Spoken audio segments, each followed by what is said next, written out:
Turber with 5x5 News. We have just learned that Bruce Paddock, the brother of Las Vegas shooter Stephen Paddock, has passed away.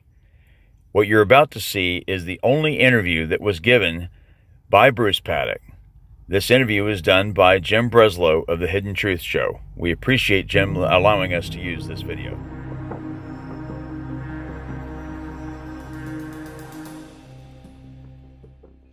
Welcome to Season 1 of the Hidden Truth Show. In Season 1, we do a deep dive into the Las Vegas shooting. It's been over 9 months since the shooting, and we still don't know why he did what he did, whether he acted alone, was terrorism involved. We're still waiting for the FBI's report. In the course of our investigation, we stumbled upon his brother Bruce. We landed the only interview with Bruce Paddock, brother of the shooter. We've learned through the course of our investigation that the Paddock family is a fascinating family. We interviewed a friend of the father.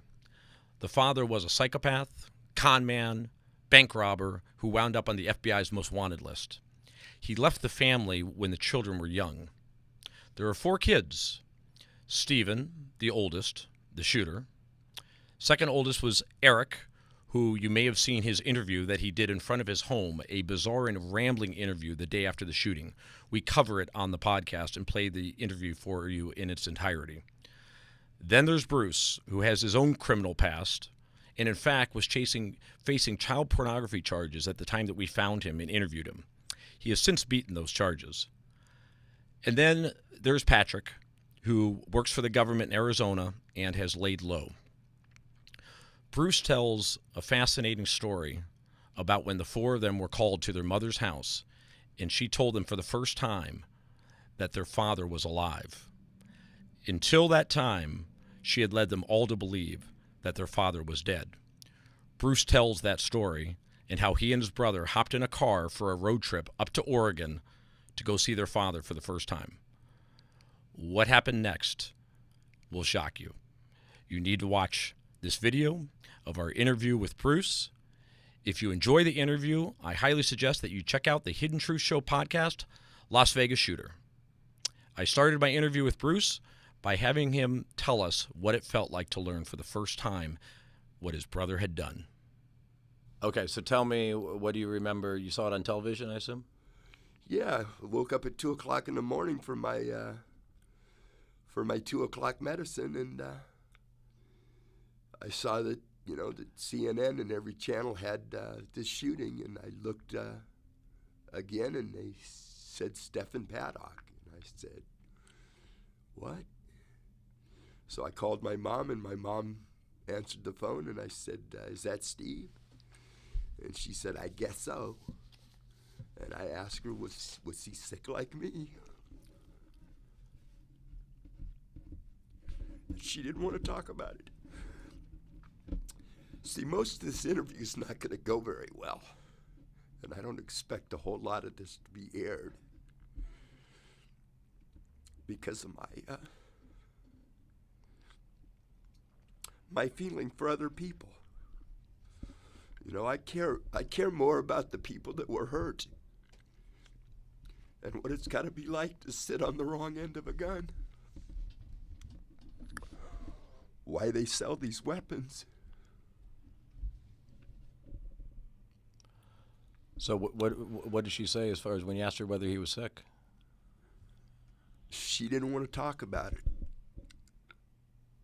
So I hung up, and I saw that he'd killed a whole bunch of people. And I realized that being sick like me wouldn't make you want to kill a bunch of people or even shoot at them. So you think you kind of understand what was going on in his head? That I do? Yeah. Yeah, I have to presume what happened was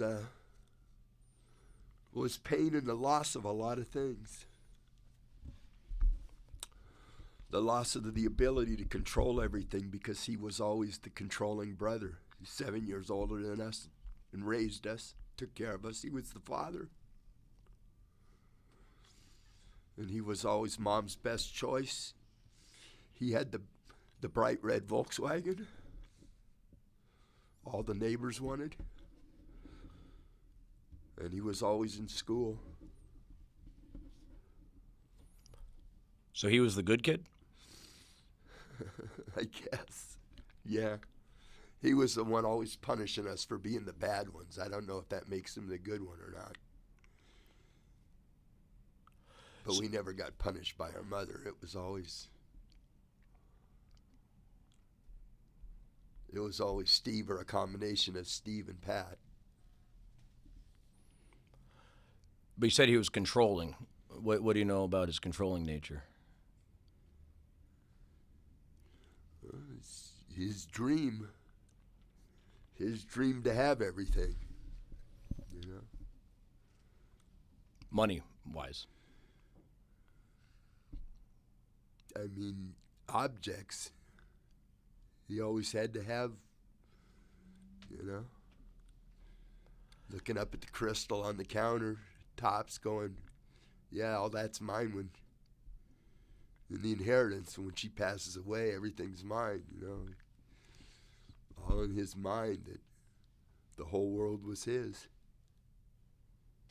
And he went out and earned it. What he earned, he earned himself. He had his first apartment building. I think he was still working for the IRS and had his first apartment in North Hollywood. Bought the building. Took out the central water system and put in water heaters in every apartment.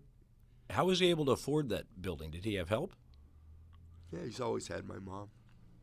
And she had her money from where? My mom's always worked for a living. She worked for Semco, Scientific Engineering. But as a secretary, right?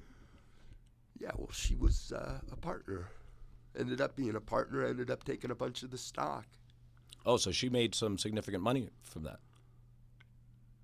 She's always had money. Yeah. She was the one that bought the Volkswagen. She bought my first car.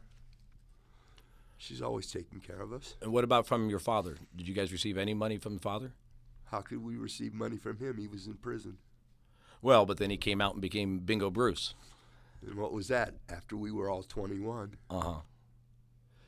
So basically there was no business ventures with your father among any of you guys? Steve and Pat never met my father. It was just me and Eric that went up to Oregon and met him. Well, Stephen, you mean since you were a child? Because I think, wasn't Stephen like 7 when he went to jail? Something like that? I was like 2. Yeah. Or 2. So it'd be pretty hard for me to comment on something like that. So you have no memory from him as a child? None. Stephen, you think may or may not have had some memory? He never mentioned it to me. Uh-huh. We were raised believing he was dead.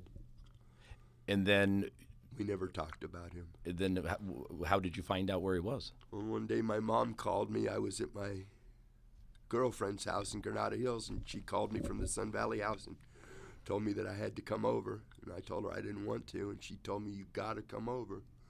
And she started crying, so I went over there, and she decided she'd spring that on us because he, I guess, was leaning on her that he was going to spring it on us, so she thought she would tell us she'd lied to us our whole lives. So she had told you that he had passed away? Yeah.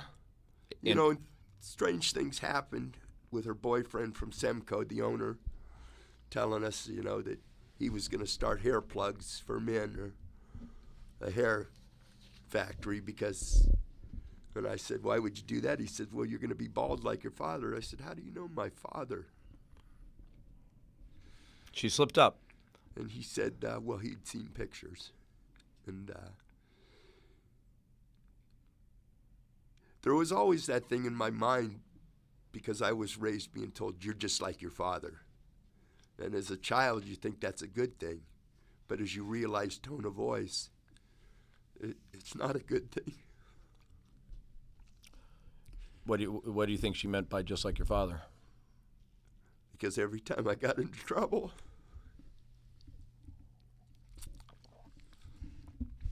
I was just like my father. Did you guys have any father figure growing up? Any stepfathers, or she have boyfriends or anything? No, Sam from Semco was the only boyfriend she ever had. And that was just, he'd come over once in a while and brush his teeth with a washcloth in the sink. That's all I remember. With a washcloth? Yeah, well, in the morning he'd be... I guess he didn't have a toothbrush there, so... Yeah, just whatever. What was Semco, by the way? What kind of... Scientific Engineering and Manufacturing Corporation. What did they make? Thermocouples for aircrafts. Oh, wow. So it was a significant business. Yeah, well, I would presume so. I was pretty young. So he's the one... paid the bills. He was the one that tipped you off that your father was alive. No, he didn't tip me off that he was alive. He tipped me off that there were pictures of him that I realized then that there were no pictures or anything of him in the house or in any of the pictures. There was a picture of a red Corvette, I think, was as far as I knew anything about my father. And Okay, so how did you track him down? I didn't. My mom told me that he was alive and that he was living in Oregon and that he wanted to talk to us. And I said, well, you got my phone number. You got to tell me, what was it like to learn that your father was alive when you had thought all this time that he was dead? You don't want to hear what I think. It was good thoughts or bad thoughts? Well, it's not very good when you find out your mom's been lying to you your whole life. Mm-hmm. So you're obviously upset with her, but on the other hand... I didn't talk to her for 25 years. Oh, wow. Because of that? That answers that. Yeah. But you decided you want to meet him. I don't know if it's that I decided I wanted to meet him or I wanted him to meet me. I think it's more I wanted him to meet me. I don't want to meet people. I want them to know who I am. And how old were you at the time? 21. Okay. So who found his... well, he had reached out apparently wanting to meet you guys? Yeah. And Steven wasn't interested in meeting him?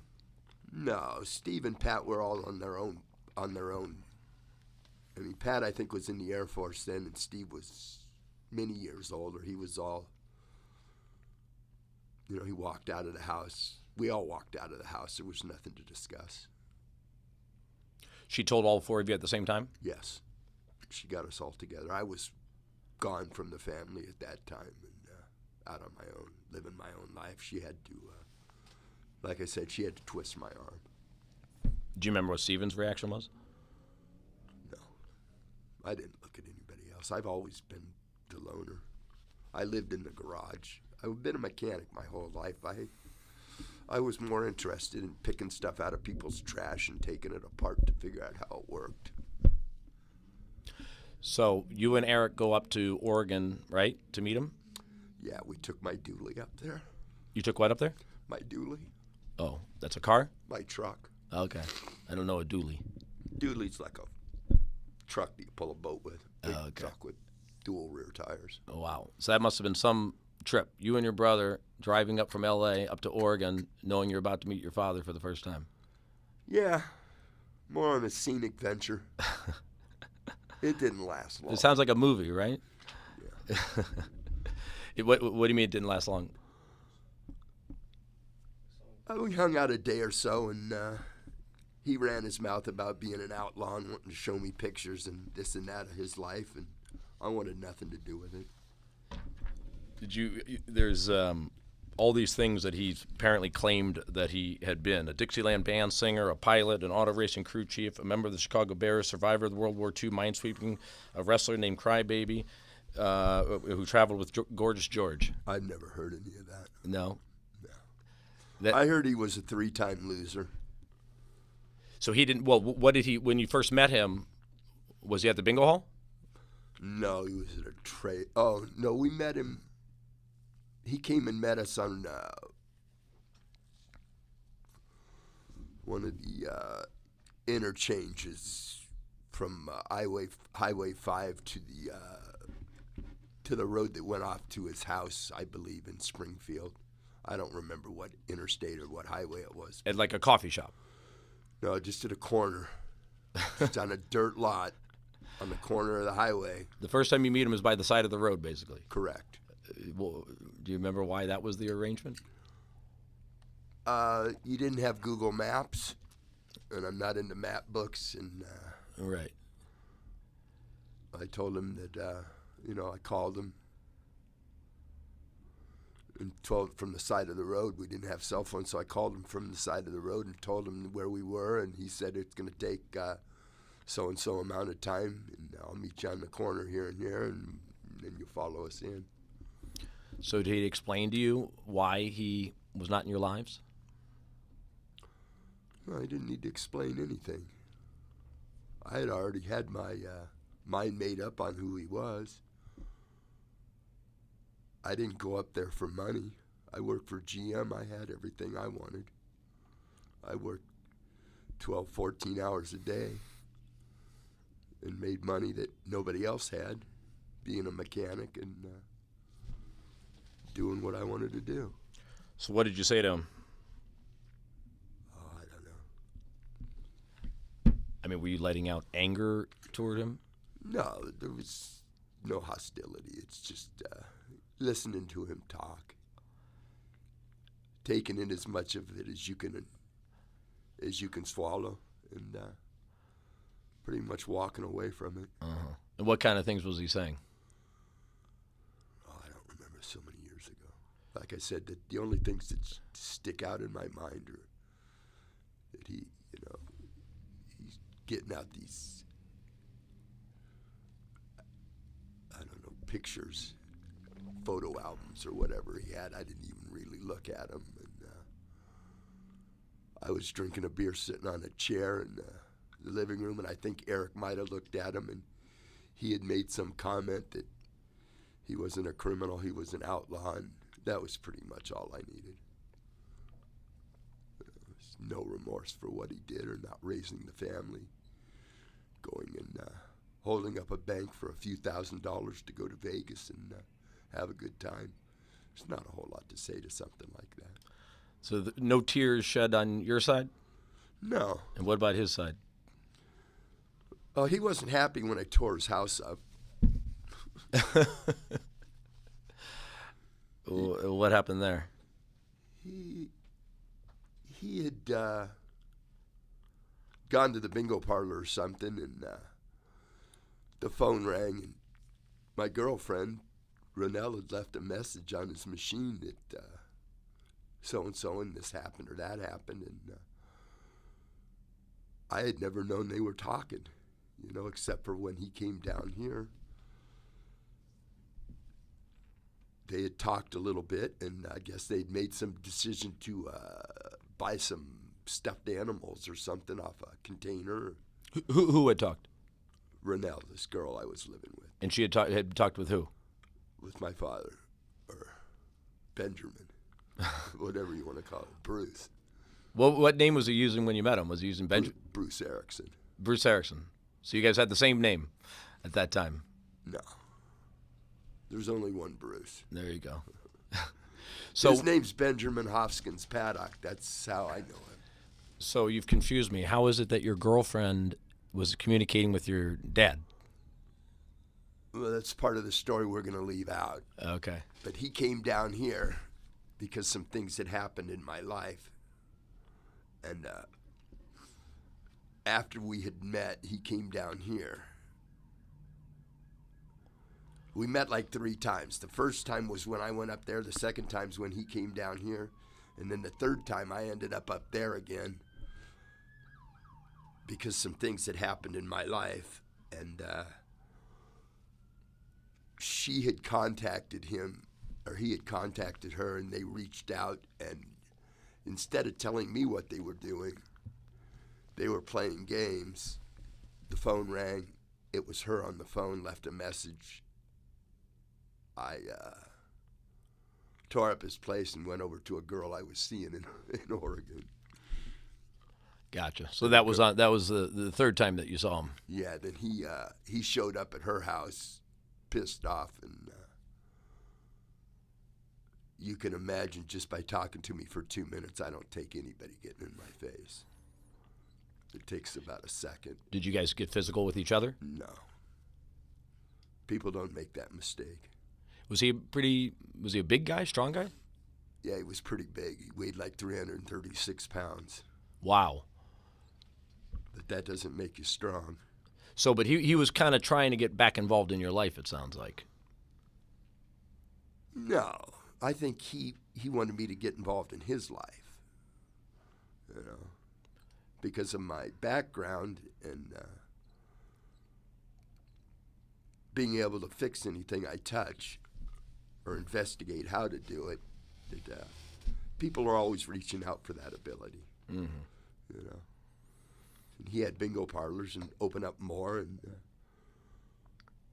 wanted exhaust fans and all kinds of stuff set up to run these businesses. Instead of going out and paying somebody to do it, he would reach out and try to get me to do it. But so did you do some for him?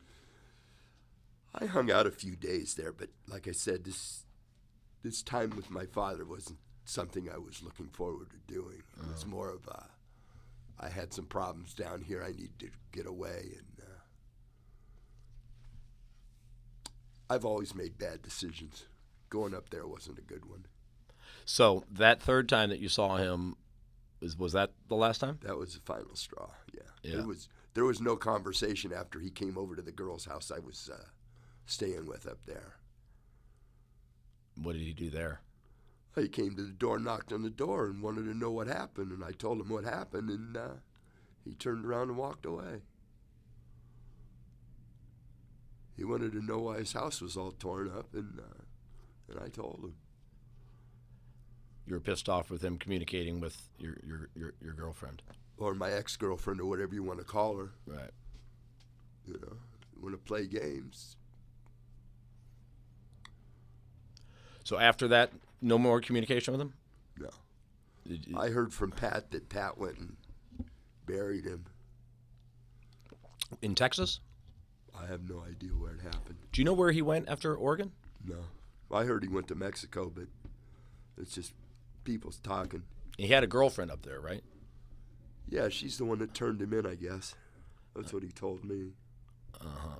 When he was on FBI's Most Wanted.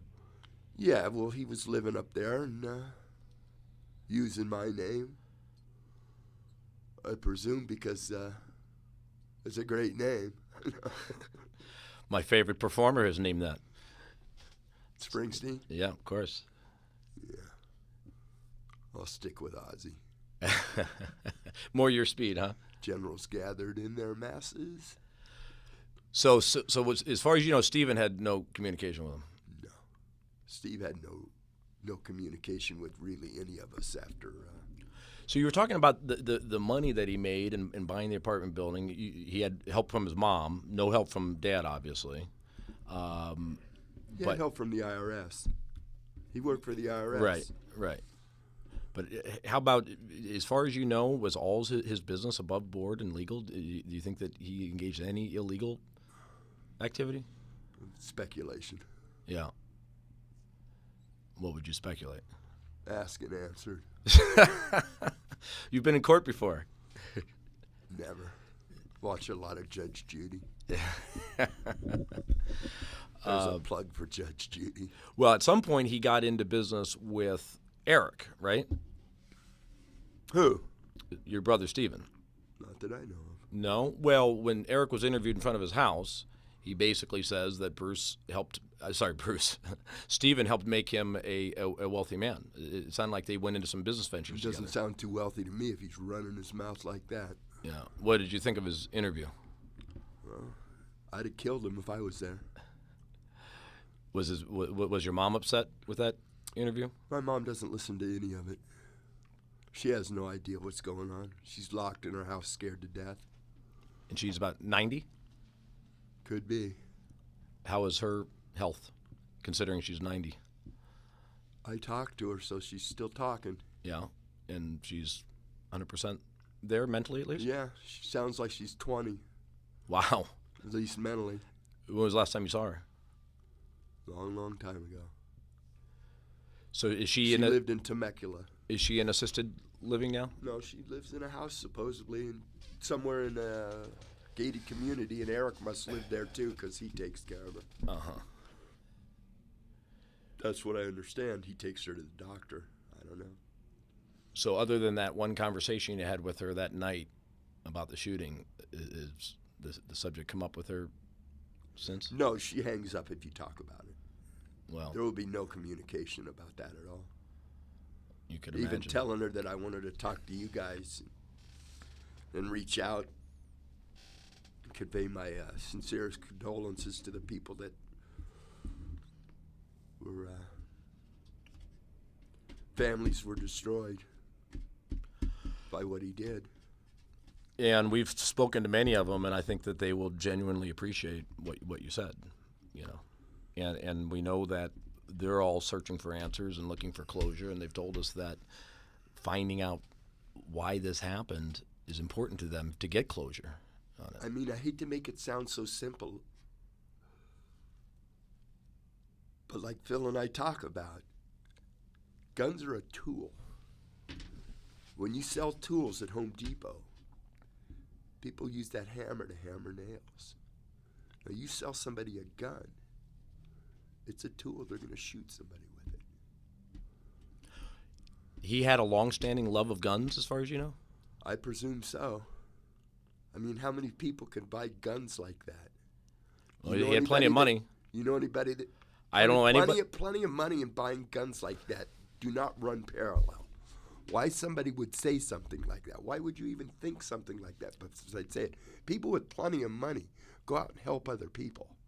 They don't go out and buy guns. Yeah. People with billions of dollars, Bill Gates, people with Oprah, they go out and help other people. They don't go out and buy guns and put them in their closet and help themselves. Money's a disease. Guns are a tool. When you put that disease and that tool together, we pretty much see what happens. Why do you think all these kids now are standing up against the system? Because the system's not standing up for them. Why would you allow people to buy weapons? Why in this society? You know, because it's Nevada? We don't let people buy weapons here. When I was a kid growing up, there was a gun store on every corner. You know why there's not anymore? Because every gun that was sold killed somebody. How many guns do you own? 0. You see where I'm going with this? The microphone is your tool. You need to use the microphone to put an end to these fools that are allowing people to buy those weapons. But what does Stephen need the tool of guns for? He seemed to have plenty of money and everything else. Because he didn't have anything else. Why do people do stupid things? Because they don't have the right thing to do. He was off on his own. He lived his own life. Sure, he had money. That money ran out. You can only put so much money in Vegas, no matter how good at pushing a pencil you are. Sooner or later, Vegas is going to win. The odds are against you. You're supposed to go there, have a good time with a couple $100 and go home. You're not supposed to go there every weekend in your airplane and spend all the money that you're making, especially when you have a partner in this business venture. Meaning is your mother? Look at it any way you want to. We're going to keep her out of it. Yeah. Okay? Yeah. She did what she could. She raised 4 boys on her own back and did the right thing. We all stepped out of the boundaries, probably because our DNA came from somebody that stepped out of the boundaries. She probably hates herself for that. She's a girl. She made mistakes. She made it better by working hard and raising the 4 boys to the best of her ability. You can't put anything on her. He went out and did what he did over hookers and coke. There's only so much of that you can put up with in your life. You know, I had my girlfriends when I was younger. I did what I wanted to do. He just realized it a little too old. I mean, we can't even go into that. But did you ever interview her? Who? His girlfriend? Yeah, No. Do you know where she is? I don't know. But did he get even? Get even.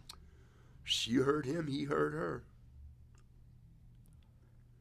Pretty much the game in life, isn't it? You think she broke up with him? Asked and answered. To hear the rest of the interview, go to the Hidden Truth Show podcast. In the second half of the interview, you're going to hear Bruce give his opinion, as only a brother can, as to what was going on in the head of Steven when he did what he did. You're not going to believe his explanation. Follow us at the Hidden Truth Show podcast, wherever you listen to podcasts. Thanks for watching.